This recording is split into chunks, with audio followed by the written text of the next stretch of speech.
Words have objective meaning, but I don't know that we are all in agreement on what those words mean objectively. When you think of words like tolerance, words like love, grace, justice, there was a point in which it was okay to use them to redirect us back to our sanity and to the center of who we are and why we are.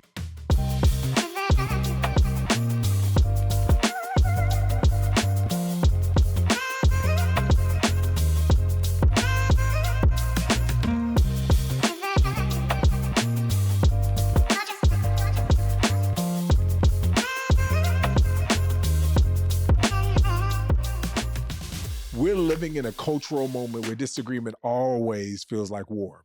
The recent assassination of Charlie Kirk reminds us of just how volatile our society has become. It's not because of who he was or even what he believed, but because of how far we have drifted from being able to disagree without dehumanizing one another. Today, we want to step back from the polarizing perspective on the life of Charlie Kirk and talk about a deeper issue. How do we, as followers of Jesus Christ, engage in a Christian landscape that is so divided? Or what does it even look like to hold a conviction while still seeing the image of God in those we oppose? So, Missy, let's talk about this. Let's jump into this dynamic. And I just want to start off with this question. Like, what does this moment reveal about the current state of American culture? That we are not the United States of much of anything anymore. Hmm. We Yeah. are divided, and I'm sure I didn't coin that as a phrase, but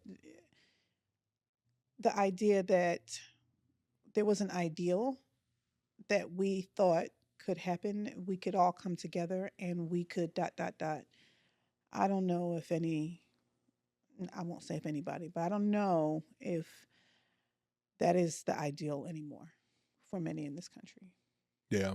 And I even take it a step further. Not only is it anybody in this country, it's also anybody within the church, Yeah, which is the you know. sadder Like, yeah, in that revelation. reality, when Jesus says the world will know you're my disciple because of your love for one another. Hmm. And love doesn't mean we have to have the same opinions, the same, all that, but it means that like love conquers, endures all things, it overcomes all things. And I think that is the thing. I just yearn for a day in the book of Acts where they said it like as passing, and they Hmm. were of one heart, one mind. They were of Yes. one accord. And I Yes. was like, oh my gosh, can I Can we be dream right? of a church, a dream of a Christianity, a dream of a people just like this being of one heart, one mind, right? And just fighting for that. So I totally see that. And I think American Christianity it is so divided that we see this distinction, this separation, this division. And I think those are kind words Hmm. of Yes. expressing Yes. where we are. I don't know about you, but like when I think about my feed, Instagram feed, Hmm. or whether it's Facebook or whatever, when I get my social media, and I just see one or two camps oftentimes, and then we have the people who come in and says like we're trying to do both. But I think this idea of the dehumanization that we're seeing taking place. I the idea that at any point in history, whether it be in the 50s or 60s or in 2025, that you could disagree with someone and believe that the response to that is assassination Mhm. is unconscionable. And I think what's even harder is that now we live in a space where someone can just send you a video of that. I am not, I don't care what I think about a person. To watch them be killed is not, I'm not that, that's not me. I'm not moved by that. I'm someone's daughter, I'm someone's sister, I'm someone's wife, I'm someone's mom. And the idea of watching something that's horrendous is absolutely, particularly as believers, the opposite of seeing the dignity in someone, that the dignity that was placed there, not by us, but by the God who created us. And Mm. it's unconscionable to me. Yeah. And I think that is the problem, because even for some it becomes one of those things that it's like, all right, yeah, his life, his dignity, made an image of God, yeah, like, so let's get to his life though, let's get to the reason why, and it's like we skip over so much of the pain, Right. the drama, the trauma that comes from that. And again, I think that's the same for when we're celebrating our, like, our grieving the loss of life. Mm-hmm. And I think this has been the problem that we've had, is not just with Charlie Kirk, it's with life in general. And it goes Right. back to, Ahmaud Arbery. It goes back, it goes back to so many Mm-hmm. people who have lost life over division and all that. And we talk about like people are made in the image of God. And I think that is something that we have lost in, because it's just like we'll acknowledge something, but then we want to get to the point. It's sort of like if we had an argument in the beef. Let me just confess my stuff real quick. Hey, Right. I'm Yes. sorry that I did this. approached you wrong. Yes. But let me get into the real thing I want to talk about. What's wrong right? with you? What's wrong with you? Yeah, And let's right. let's take a deep dive Right. there. Mm-hmm. And I don't think it needs to be kind of an either or, but I'm just saying, no, let's stop and let's pause. Mm-hmm. And let's like reflect, like, our culture and our society, the fact that that is the primary thing that we are talking about, is what he said in his life. We've lost the nuance. We lost a whole bunch of things. We lost grief. We've lost lament. Mm-hmm. We've lost that ability to just grieve with those who are grieving, and all that. And just to figure it out. And I just oftentimes think about the statement that Paul said in Romans chapter 8. He says, there is now no condemnation. And I'm talking to the church. Right. There's no condemnation for those that are in Christ. Christ Jesus. But we feel like we as believers can condemn people. Like the Bible says, there is no condemnation for those that are in Christ. And I think what's different is that feels more dangerous now. Yeah. You used to be able to, and not that we should be condemning, but you used to be able to espouse what you believed, and you didn't necessarily feel that the average person was going to be assaulted or killed, or I don't know, just all of the things. It just feels much more dangerous now. So let's talk about that. Why do you feel like it's more dangerous now than it was in years past? I think we have changed our perspective on words. Have objective meaning, but I don't know that we are all in agreement on what those words mean objectively. Mm-hmm. And so when you think of words like tolerance, words like love, words like grace, you know what I'm saying? Mm-hmm. Words like justice, these are words that it feels like there was a point in which it was okay to use them to redirect us back to our sanity and to the center of who we are and why we are. But now you use these same words, and because they have been co-opted and infused with other meaning, you can't use them to say, hey, what are we doing here? Mm-hmm. This is not love. What are we doing here? This is not, you're not going to get justice through this. You know what I mean? And so now our words are just almost all fueled with some tinge of anger, some tinge of frustration, and they're all being spewed as opposed to shared. And, so. Yeah. And again, I think it's important for us to recognize the words are very powerful. Mm-hmm. And even as believers, mm-hmm. It is, the Bible says, you who uses words, they use the word teachers, mm-hmm. will incur stricter judgment, right? Because we all know sticks and stones will break our bones, but words can never hurt. We know that's not true. Statement. We know it's not true because they're like, I heal oftentimes from physical pain that has been inflicted on me a lot faster than some of the words. There's still words of course. that have impacted me. Yes. So we are held accountable to our words and their hurt. But it also reminds me, you always had that witty person in school, growing up, mm-hmm. that they just was a master at words and they was able to do, and then you would see them interacting with someone who was less articulate with words, and they always just like, forget it. Like, forget this, let's fight. Right? They're just like, I'm gonna let you, they've kind of conceded that I'm going to give you the intellectual battle. So I'm gonna take it into a physical manner. right? And I think that that's Yes. oftentimes what ends up taking place Hmm. is, or I'm going to try to dehumanize you with Yes. certain things. And again, and let me just be like really clear. I think there's an important accountability. So it's not like we're not giving anybody license to use words in a way that can seriously damage and harm people. And Right. I'm not saying what may be said by one person is lesser than the person who's like, forget it, let's fight, Hmm. right? Both are, I think, ways that where it's dehumanizing. Hmm. There's ways that are harmful. Hmm. They are demeaning and Yes. all of that. And then especially when they're cloaked in this idea of justice, are cloaked in righteousness, are cloaked Or in in holding religious fast, in language. religious, Religious right? language, right.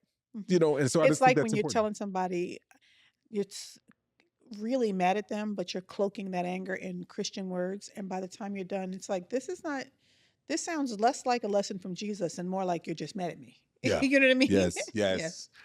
And so what do we do, right? And then, I guess when not even what do we do? How far do you think social media, the algorithm, has created more of this divide, or especially driven content? We used to read one or two newspapers, right? And we used to, you going to read this paper, get this perspective, read that paper, get that perspective. You kind of know what people think because of what they read. Oh, she goes to the Methodist church, or he attend. You kind of could have a consensus. Now, the internet has made it that people can tell you things that you know are true, are not true, and Mm, you believe them. yeah. And then you're like, wait, how did they tell you that I'm not your daughter? I've been your daughter all your life, or Yeah. you know what I'm saying, or all my Yes. life, or how did they tell? Like, people make up anything, Yes. and we don't have. Well, I won't say we don't have. I think we have been victimized by the algorithms, so that you get specific things that allow you to see and hear what appears to be the complete opposite Yes. of someone else and what they see and hear. It's amazing to have conversations in your own household or with your own family members that you're like, you read what? That's not what I read. You Right. heard who did that? That's not what I heard. And to be going back and forth in a way that is not just even, man, I hate that we disagree, or that's not what I Mhm. heard, but don't call me again. Yeah. Yeah. You're cut off It's sort of like the algorithm has created what I even grew up, and I would intentionally. acknowledge intentionally separating us on more important issues than what I would say growing up in less important issues. So like growing up, I'm just going to admit, like I felt like I either like needed to love Michael Jackson or Prince. I couldn't love both. I either like needed to love Star Wars or Star Trek. I couldn't love both. Would you I either, choose? Michael. Okay. I Like just it had was to make like sure Michael was I had always. okay. I just had to So that make was it. sure that you had Yes, made the right it was choice always though. Michael. I couldn't be a Yes. Laker fan and a Celtics fan. You Right. had to Okay. You choose, have to choose. right? You, Yes. you have to either love dogs or love cats. Right. You You have to had to choose. choose, Right. right? So it's just like, so you grew up kind of like feeling like you had to Yes. choose. You can't be Right. both. But Right. now it was kind of like comedic, light. Now it's kind of like these are important matters, and the Right. algorithm is saying you have to choose on Yes. issues of life, Right. like important issues, and it's like you have to choose Hmm. was these things. And I think our inability to nuance these important issues is killing American Yes. Christianity. It's Yes. killing us, and our unwillingness to tell the truth. And so here's my take specifically around this Charlie Hmm. Kirk thing, right? My take on this is that Charlie Kirk said a lot of things that I've listened to some of his things, and I was like, man, I completely agree Same. with him. Same. I That 100% makes agree perfect with that sense. take A as an 100%. evangelical, as a believer, a Bible believing Christian. Absolutely. 100% agree with that. I've also heard some things I 100% disagree with that. Same. As a human being, as As a a thing, Christian. as a Christian, Yes. I disagree Hmm. with that take, right? And here's the biggest thing that I disagree with. Yes. All of Charlie Yes. Kirk's takes are about other people's camps. And when I'm talking about his camp, I'm talking about white evangelical, fundamental conservative camp. All of his takes are against other people outside his camp. White liberals, black Christians. He's an expert in everybody else's camps and finding the flaws, but not at his own camp. And I think that is the fundamental issue. That's the problem with Christians as a whole. These tribes. Right, the Christian tribalism that the tribes. algorithm Yes. drives. And that's a completely different take than what the Apostle Paul, what got the Apostle Paul canceled in many times, Yes. right? Is that the Apostle Paul says, listen, I had to oppose Peter, my man, in the face, It's Peter, in front of everybody. Right. Why? Because he was leading people astray, people of his own. And if I didn't oppose him publicly, then people, Christians, would think that this is okay. But what Peter was doing was clearly wrong. And I think that is the fundamental issue that I have with the Charlie Kirks and all that. But here's the take. The take is if you don't choose a side, then what happens is you'll get canceled by both camps. And then you won't be. And if I don't say something or that maybe is completely, you're just irrelevant. Like I'm not even. No one wants to hear about him because you're both and you're, all of the things that we use. I think it's actually sad because what you are saying is that we don't have the capacity to genuinely walk out the love that we say we're supposed to be walking out as Christians. Yes. You know what I'm saying? We don't have the capacity to walk in that because you know good and well if you get on any public platform and say, hey, such and such pastor, hey, such and such influencer, hey, such and such race of people, here's the issue I have with you. You're not biblical because you weren't showing love. You weren't, even if you did it in the most loving way and from the most loving intention, it's just not gonna work. I mean, and I'm not even necessarily saying the internet is where you do it, but we do know if it was where you do it, it's still not allowed. It's not allowed. Right. And it's the old adage. Hey, keep family issues in the house. Don't talk about family issues outside of the house. So as a Christian, or especially as a Black Christian, don't talk about the things that are issues in our house, right? But talk about everyone else. And that is why the evangelicals don't talk about the issues. And I mean, I'm assuming they're having the same conversations, right? Because we don't want to offend the base. We don't want to offend the money. And so what we're doing is that we're repeating the same problems that Southern Baptists started, the whole foundation. As Southern Baptists did not want to offend slave-holding people. So I'm not going to address these issues because I don't want to offend the base. We're doing the same thing. We're not going to talk about certain things because that is going to offend our base so that we don't offend the money holders of the foundation. But it's the same thing for us. It's just like, I don't want to offend. I don't want to be ostracized. I don't want to be alone. So instead, I'm not going to say anything about people that I rock with, that I roll with either. And so I think we need modern day Apostle Pauls. That Apostle Paul was just like, no, this is about the gospel. This is about Jesus. And if you are offending even my fellow Jews, if you are offending Jesus, I got to call you out. Gentiles, if you are offending Jesus, I got to call you out because to live is Christ, to die is gain, right? And I think that's important.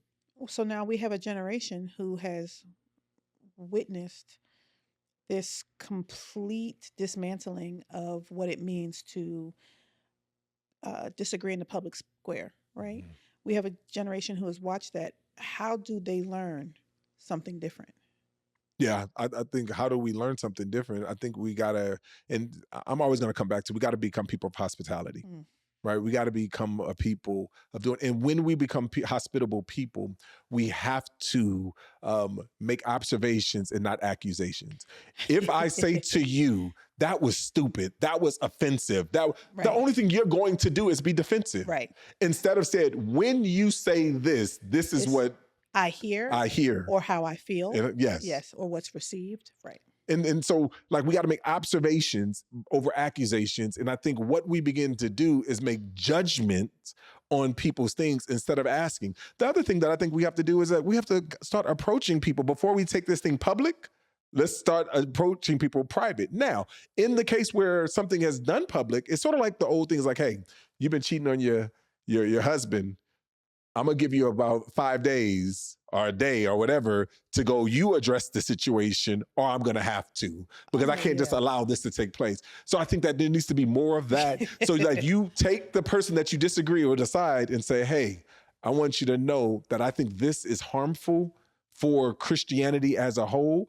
I don't want to just start off with the public. Let me first talk with you one-on-one, right? Let me talk to you with other believers and say, it's not just me and you, but you're disagreeing with a group of us that was offensive.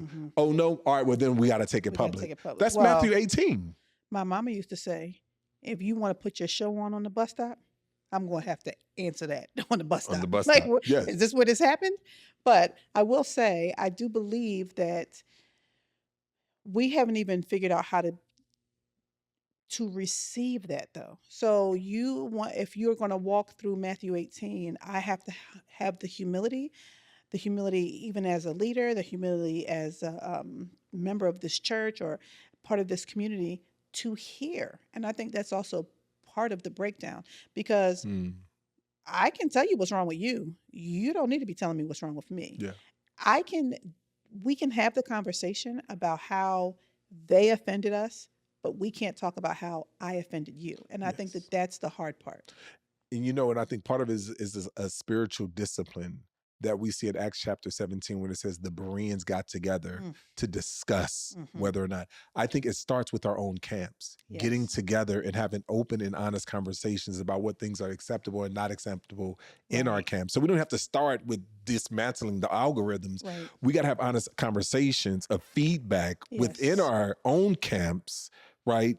So that we can begin to have honest questions when people would disagree. If we can't, because what I'm saying is, like, I don't know how many people were in Charlie Kirk's camp and saying, hey, Charlie, that's wrong. Like your all of your offense is targeted at one people group or everybody else. Have you ever thought about doing that with it? Like, if you're hearing that your brothers and sisters are having an issue, maybe consider what that issue might be, and how do we have this conversation differently? And I don't know that. I'm just saying. But I guess I'm just using this as just holistically of just saying, as a systemic problem that I see is that I don't know how many people in his camp says it seems like what you're doing is always targeted at other people groups, and it doesn't seem like it's ever targeted within. I don't know within our camps that we are saying, hey, it seems like.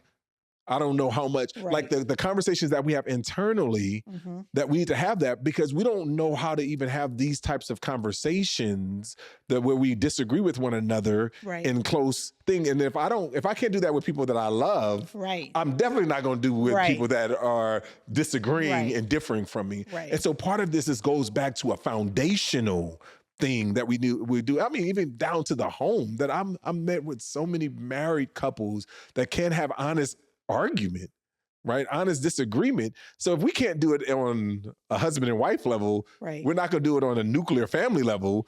We're not going to do it on a city group level. We're not going to do it on a church level, right? So I think it's important. Because I do think one of the things that I know is true of Blueprint Church in general, and part is just the idea of having conversations about knowing who you are and how you process your emotions through what you've been through or whatever.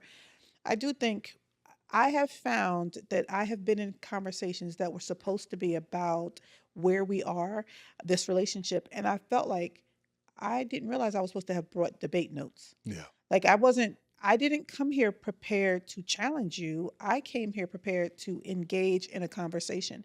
And what I'm seeing is that what people are really more interested in is, can I debate people who disagree with me better? Can I get you to say, okay, Uncle, you got me.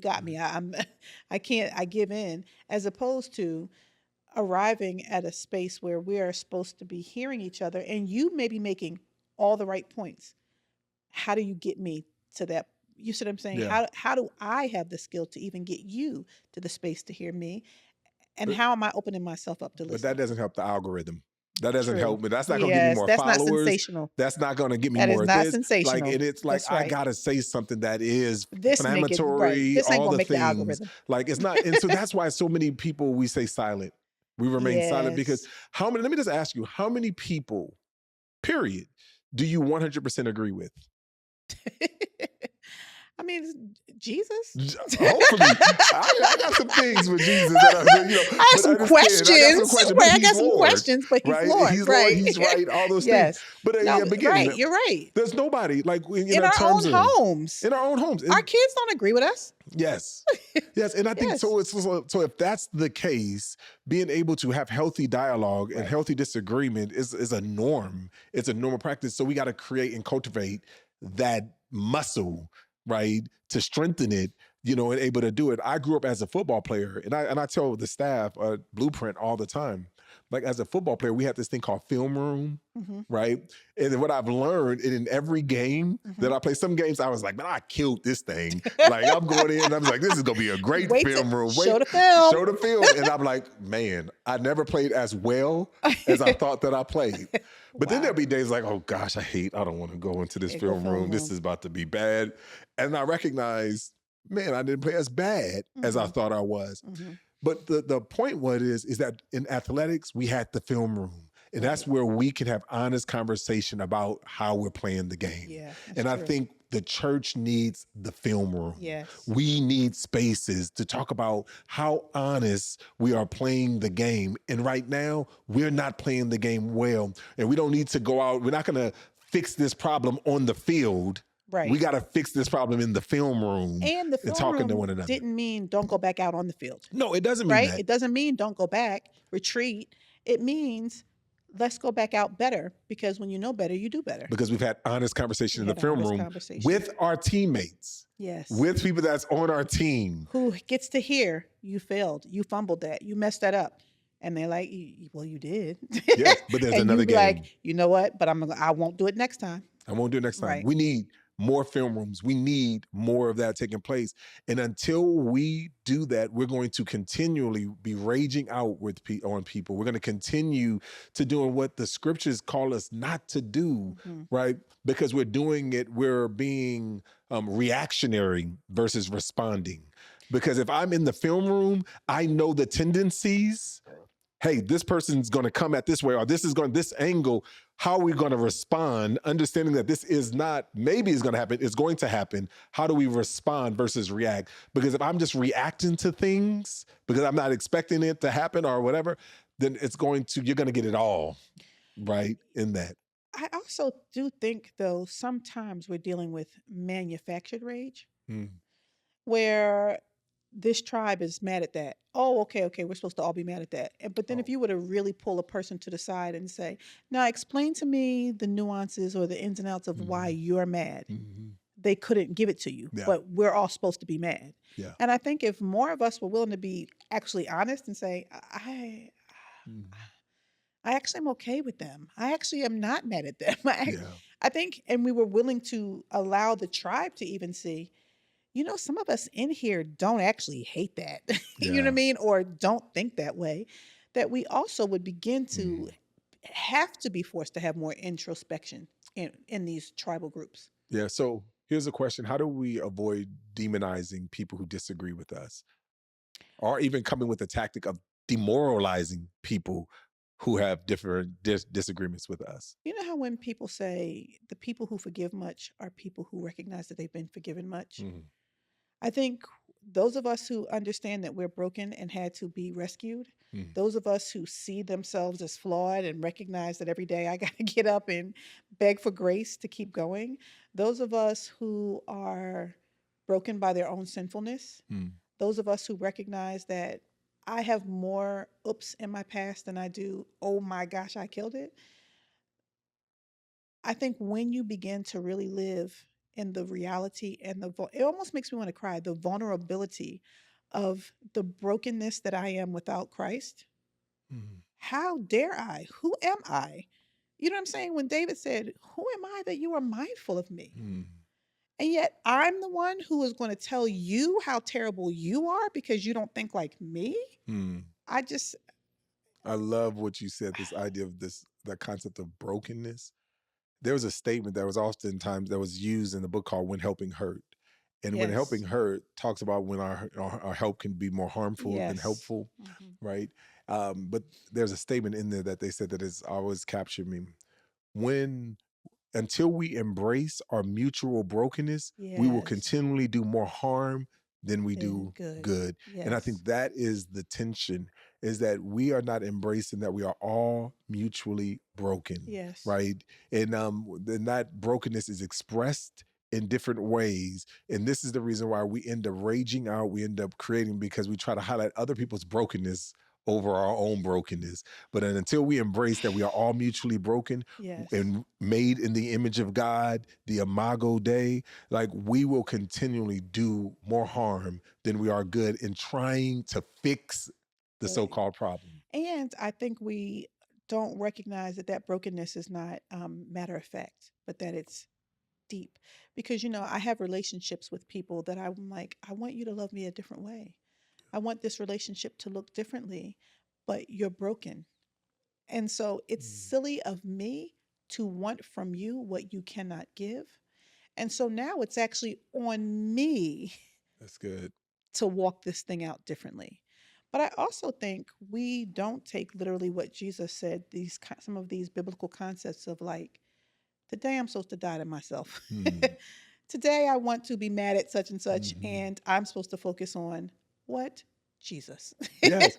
Yes. Today I'm supposed to not yell at them about this, and I'm not supposed to have road rage in the car, and I'm not supposed to hold a grudge against this person, and I'm not supposed to play over in my mind what she said to me. I'm like, today I'm supposed to die to myself. Yeah. And I think we've given ourselves a pass to some of those basic Christian tenets that says, yeah, but if you were really focusing on you and dying to you, you don't even really have a whole lot of bandwidth Yeah. That's so good. for all their stuff. That's so good. I was just thinking about this idea, turn the other cheek, go the extra mile. Right. Right. How many Pay it times forward. Jesus? 7 times do we forgive him? Right. No, 70 times 7. Right. Like all these things that says, and the very thing that the Apostle Paul says, like, hey, listen, Corinth, to the church of Corinth in chapters 8 through 10. Hey, if you're just arguing theologically, you're right. There's no such thing as food sacrificed to idols and all these things. But if me eating meat that is sacrificed to idol will cause my brother to stumble,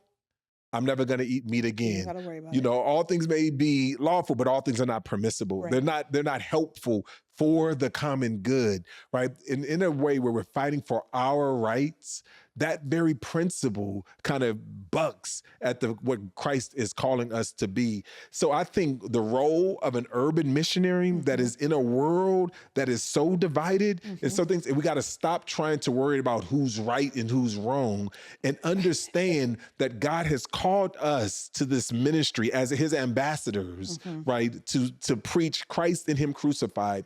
And I think the book of First Corinthians, and so many is so helpful for us to thinking through how do we address a society, a place that is so divided, so at each other's throats, and they're arguing about who's right or who's wrong. Camps are against each other, and be able to do it in a way of where when he comes to the conclusion, I become all things to all men so that by all possible means I might save some. I do it in order to share in the blessings of the gospel, right? The beautiful essence of the gospel. And I think that is what needs to stand paramount in understanding people are people. And that it is so critical for us yes, that is the truth. to engage in different ways. And so I think that's critical. That's critical for us. Yeah. Yeah. I don't even know if we recognize that the opposite of screaming and yelling at people, the opposite, what we believe is the opposite, which is retreating in silence, is not helpful either. Yeah. You know what I mean? The silence may be necessary. It's the retreat is what I'm talking about. The refusing to engage, the refusing to be a part of the solution, the refusing to be part of the council that seeks to bring the peace, even if they are never the voice, the mouthpiece, you know? Yeah. The retreating becomes part of the problem. That is good. I wrote in my book that I wrote advocates. I thought it was really important that there's 2 ways to irritate a situation, right? It's saying we're playing ping pong with one another. And as you're playing ping pong, you says, hey, let's volley back and forth. Let's just keep the ball on the table and volley. Going, right. And 2 ways that you can irritate that situation real quick. One is if I hit it over to you and you run to the table, you slam it as Too hard as you hard, can. right? And you're just like, whoa, we're volleying. The goal is Right. not winning. The goal is just keeping the ball. So, Right. but and I hit it over again, and you go over, you slam it. And it was like, okay, you don't obviously You don't want to. understand You don't want to volley. volley. Yes, right. You don't want to come back. That's one side. The other side is if I hit the ball, right, and then you let the ball bounce, and it's like, he's like, you said you want to volley, right? Let's do it again. And you hit the ball again, and then they refuse to play. Mhm. Both of those situations, being overly aggressive and overly passive, Right. will cause us to heighten the situation. And I think that is super important for us to understand as we are addressing these things. But we have to create spaces. What does it mean to volley? What does it mean to have Yes. space, to have disagreement in And our to go Christian back and circles, forth to go back and forth so that we safely. can come up to God's desired outcome? Like the Bereans, they were able to get together, wrestle with the scriptures to determine what Paul was saying is valid or not. And I think that's really critical for us. So I have a statement that I oftentimes make. People are people and everyone has a story. What we've seen in this polarization, that it's not just a political issue. It's a discipleship issue. It's a church issue. Ultimately, it's a human issue. The way we treat people we disagree with says more about our faith than the arguments we win. As followers of Jesus, we are called to a different path. We are called to hold our convictions with courage, but also to love without conditions. If our church is going to heal, it has to start with communities who choose to see the image of God in every person, even those we may never agree with. And maybe that begins with us.